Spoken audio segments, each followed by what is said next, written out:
Kembali berjumpa bersama saya Denny Darko. Tidak ada yang namanya misteri, yang ada adalah tanda-tanda yang kita semua coba untuk mengerti. Selamat datang di studio saya yang baru, karena ini spesial untuk 2021. Ini adalah rangkaian dari 4 video ramalan tentang apa yang akan terjadi di 2021. Dan ini adalah video tentang ramalan saya berkaitan dengan dunia perpolitikan yang ada di Indonesia. Maka dari itu, jangan sampai kalian terlewat. Ada 2 video sebelum ini, yaitu tentang politik luar negeri hingga kepada bencana alam yang mungkin akan terjadi di 2021 ini. Nah, sebelum saya mulai, ini adalah lukisan pasir yang akan menggambarkan kira-kira seperti apa yang akan terjadi di 2021 nanti. Enjoy!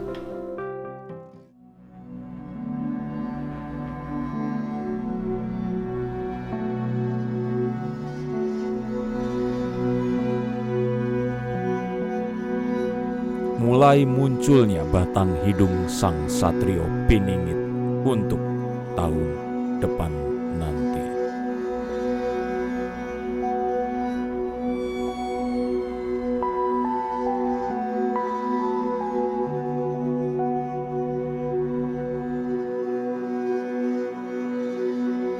Feminisme yang menyentuh ibu kota.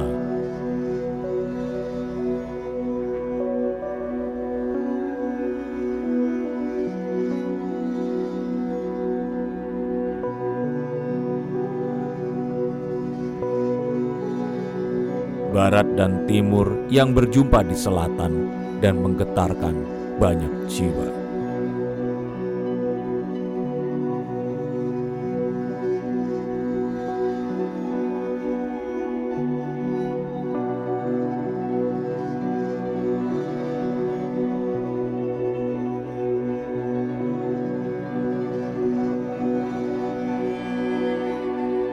Perlawanan terhadap hegemoni Jawanisme yang ada di Nusantara.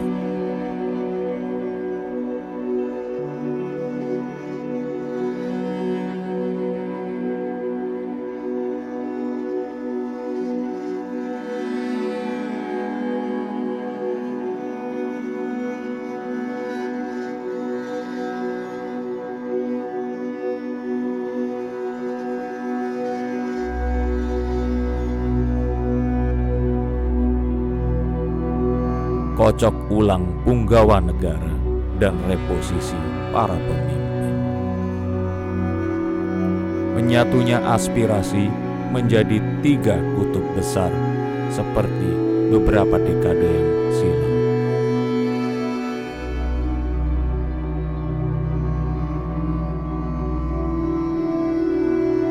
Bertambahnya hijrah politik yang menggemparkan Nusantara.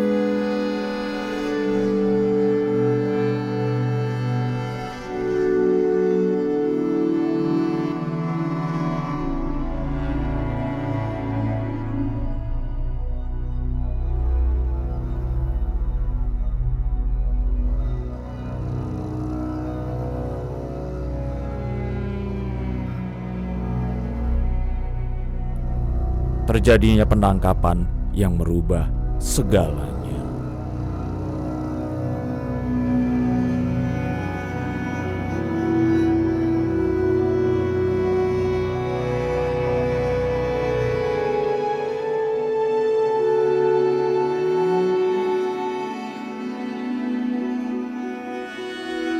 Massa yang banyak berpindah dari pusat ke daerah.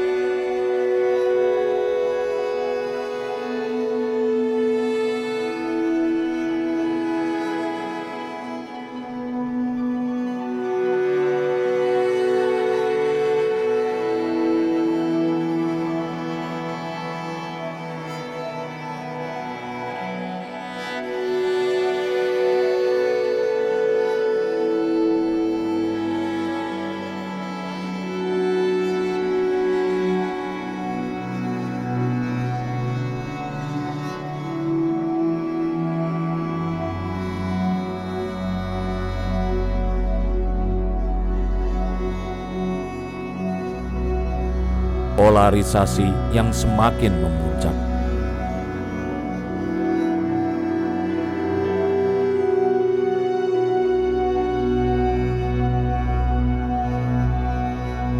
pecahnya persatuan karena fitnah.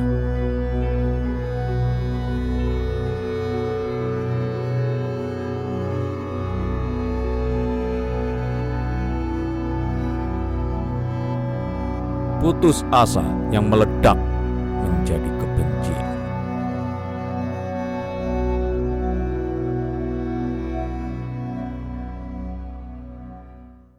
Nah, kalian sudah menyaksikan, kalian melihat banyak sekali hal yang terjadi, dan saya yakin kalian pasti akan kembali lagi ke sini saat hal-hal yang saya prediksikan itu akan terjadi.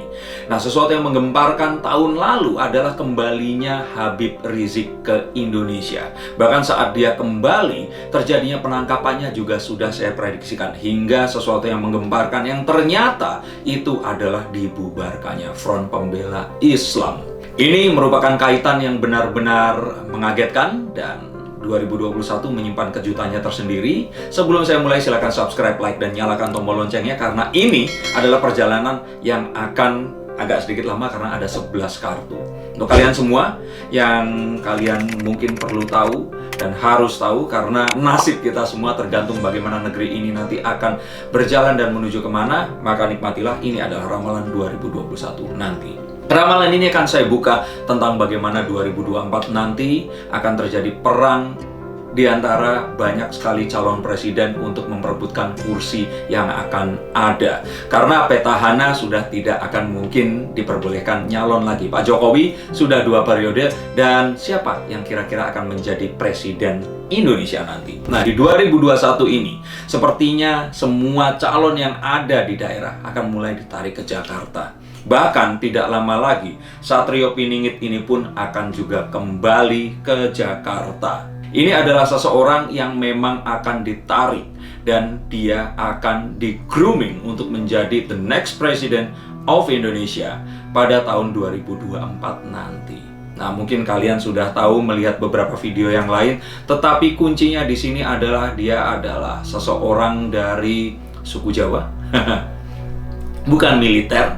Nah, yang satu soalnya militer, yang ini sepertinya bukan. Dan beliau ini juga memiliki profil yang hampir serupa dengan Pak Jokowi. Dia sama-sama kurus, sama-sama bersahaja, orang yang benar-benar akan humble, down to earth. Dan memang ada beberapa orang yang akan menyaksikan, tetapi saya kira dia adalah gambaran terdekat dari Satrio Piningit, atau orang yang dinanti-nanti atau digadang-gadang ini nanti.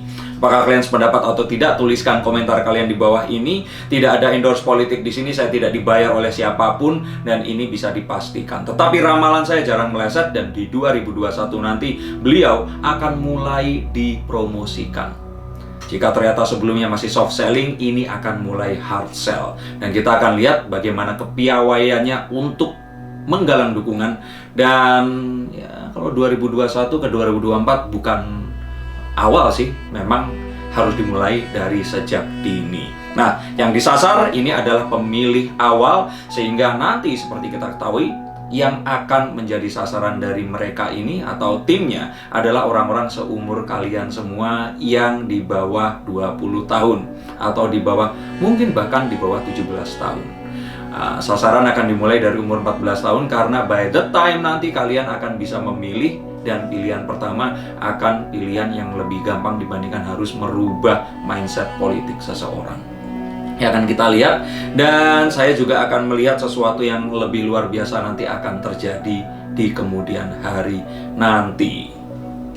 Dan karena itu ada beberapa orang yang berseberangan politik, yang investasinya ternyata nggak sesuai dengan apa yang diinginkan seperti kartu ini, akan mencoba untuk merapat, akan mencoba untuk mendapatkan kursi, alih-alih menghabiskan uang karena pandemi COVID-19 di tahun kemarin. Mereka akan mencoba untuk berpikir realistis dan mencoba bergabung di perahu yang sama bersama pemerintah, mengikuti Pak Prabowo Subianto, Pak Sandiaga Uno, dan orang-orang yang lainnya yang sepertinya akan mulai merapat. Bahkan saya merasa bahwa satu orang yang selama ini pimpinan daerah yang diposisikan melawan sepertinya sudah mulai merapat juga. Ini adalah sesuatu yang saya ramalkan akan terjadi di awal tahun, dan kita akan mulai melihat sepak terjangnya, dan kita akan melihat sesuatu yang akan sepertinya ya menunjukkan kalau mereka sudah bersama. Tunggu tanggal mainnya. Dan jika kita tadi bicara tentang Satrio Piningit, sepertinya nanti akan ada juga seseorang yang akan diposisikan untuk membackup dia. Seseorang yang ditarik dari daerah, seseorang wanita, satu orang yang memiliki kemampuan untuk merawat dan bisa punya ketegasan juga. Karena kartu The Empress adalah kartu yang menunjukkan seseorang yang duduk di singgasananya, tetapi dia tampak bisa merawat orang-orang di sekitarnya, mengenakan baju bermotif pomegranate atau buah delima. Ini adalah seorang ibu yang menganggap warga adalah anaknya, menganggap orang-orang di bawahnya adalah keluarganya. Dia benar-benar tidak hitung-hitungan untuk turun tangan, dan orang ini sepertinya jika saat ini ditarik di posisi tersebut, itu hanya sebuah pijakan untuk posisi yang lebih tinggi. Saya yakin ini adalah sebuah rencana, dan rencana itu dimulai di 2021 ini nanti dan akan menuai hasilnya di 2024. Siapakah dia? Saya kira saya nggak perlu menyebut namanya dan kalian pasti setuju, dan tulis komentar di bawah ini. Nah, karena itu semua, maka mungkin nanti iklim perpolitikan di Indonesia tidak akan sepanas 2020. Semuanya akan lebih santai, semuanya akan ada di bawah naungan pemerintah. Bahkan seperti yang saya katakan dulu, kalau kita berpikir jika DPR atau MPR dan Presiden itu biasanya berseberangan, maka kita lihat kemarin mereka bersama. Dan ini adalah sebuah sinyalmen positif. Karena apa? Karena akan ada gangguan dari luar, dan kita sebagai bangsa Indonesia nggak boleh terus-menerus, kalau bahasa Jawa bilang, eker-ekeran sendiri atau ribut sendiri di dalam negeri.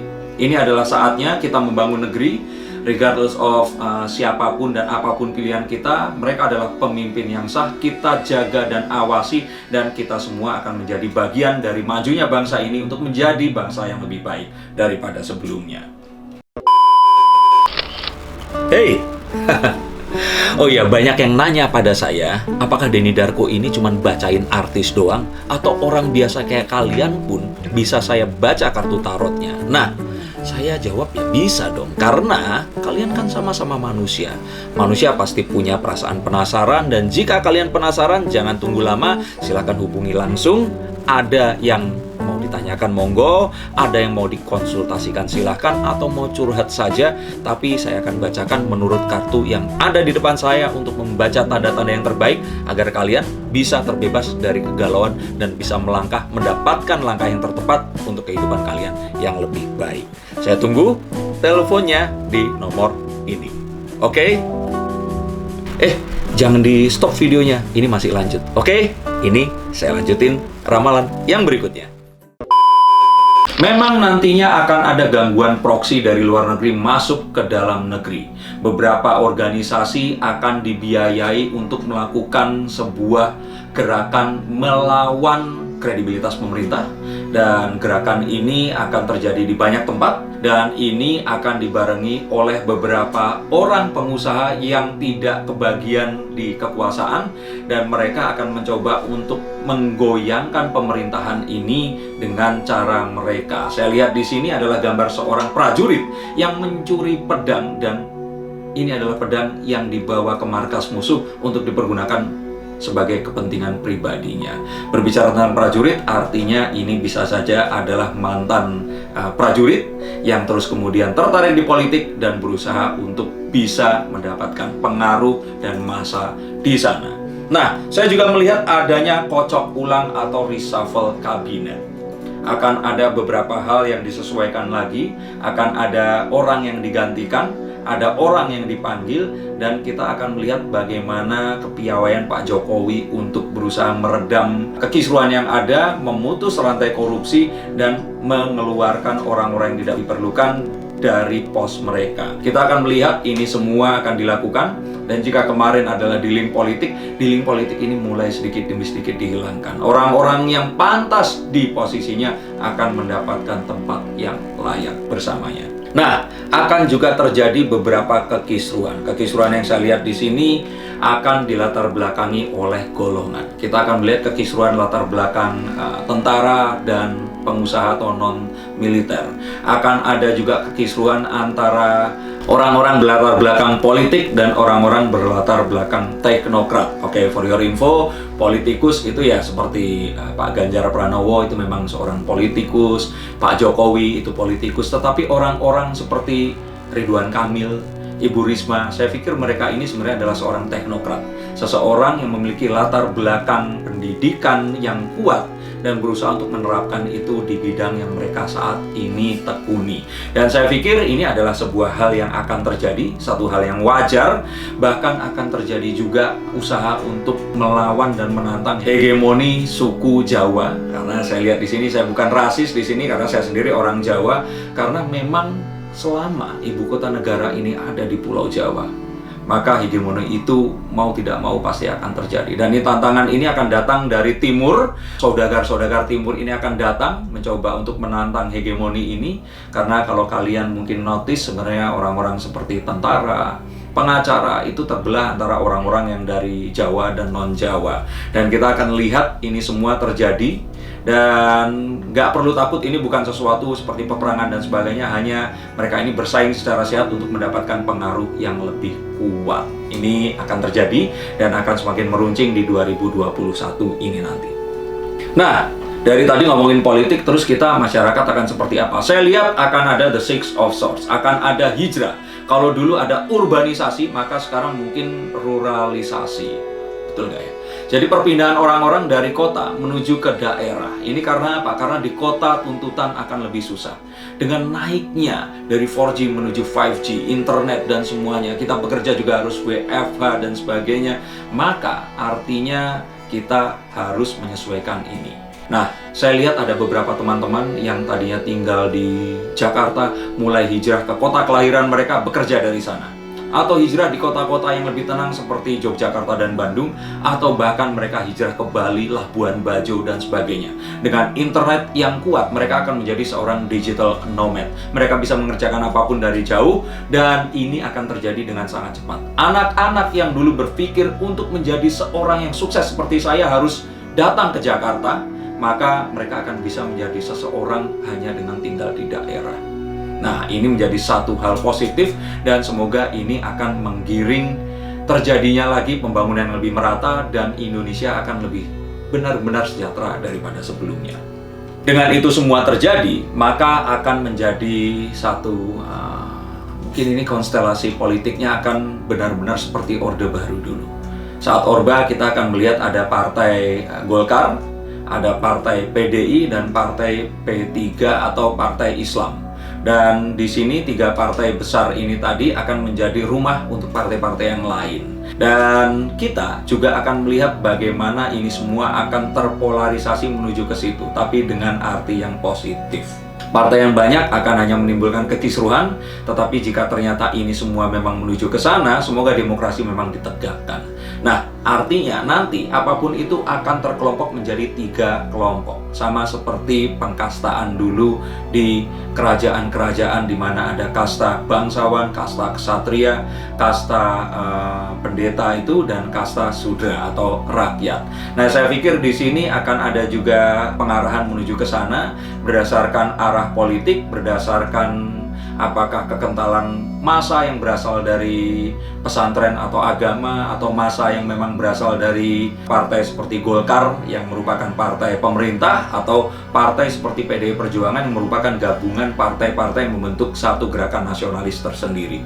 Ini akan menjadi sebuah pelajaran politik baru, dan dulu jika kita hanya melihat itu sebagai sebuah filosofi yang ada di dalam buku PSPB atau buku sejarah, maka kita akan hidup di dalamnya. Ini sebuah kemajuan politik yang sempurna dan akan menjadi satu kemajuan yang baik untuk Indonesia.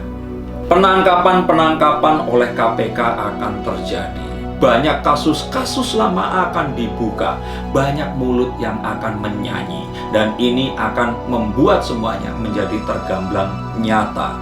Dan orang-orang yang menjadi korban ini akan masuk ke dalam bui, ada di sana, dan terpaksa harus menyeret orang-orang yang lainnya. Betul sekali jika kalian semua mempertanyakan KPK, apakah KPK sekarang nggak seperti dulu, maka kali ini KPK akan lebih kuat daripada sebelumnya, dan dia ditemani oleh kejaksaan dan kepolisian akan mencoba untuk menyelesaikan ini semua. Dan kita akan melihat ketegasan pemerintah. Jika kemarin ternyata pemerintah masih menjadi bapak yang baik, menjadi Pak Lurah saja, maka kali ini pemerintah akan menunjukkan force of government-nya, dan dia akan melakukan banyak hal, dan ini dimulai tidak di 2021, dimulai di 2020 dengan melarang Front Pembela Islam untuk ada di Indonesia, ya tentu saja Indonesia, untuk ada dan berdiri lagi. Dan ini akan terjadi lagi, penangkapan akan terjadi, akan banyak gerakan yang ternyata membahayakan akan diberangus, dan order akan ditegakkan. Kita tapi sayangnya akan masih melihat fanatisme di mana-mana. Keinginan untuk menegakkan sesuatu yang mereka yakini benar ini masih akan tetap ada. Bahaya laten akan terus ada di dalam dan menunggu kelengahan kita untuk muncul. Dan ini tidak hanya komunisme saja, tetapi fanatisme agama yang buta juga akan bisa mengarahkan kita menuju ke perpecahan bangsa. Maka dari itu hati-hati, karena efek internet bubble filter juga masih akan tetap terasa, dan akan terasa lebih kuat lagi karena streaming akan lebih kuat daripada sebelumnya. 5G akan mulai diperkenalkan, dan kita akan menghadapi satu zaman yang berbeda yang akan merubah semuanya, sehingga tidak akan sama lagi seperti yang lalu. Demikian tadi adalah hal-hal yang akan terjadi mengenai politik yang ada di Indonesia. Harapannya kita semua sudah siap, tidak terus kemudian terkaget-kaget dan tergopoh-gopoh saat itu terjadi. Semoga kita bisa menyiapkan dan tetap bisa ikut hidup dan melalui 2021 ini dengan kesuksesan yang lebih baik daripada tahun 2020 lalu. Saya Denny Darko, terima kasih dan sampai jumpa.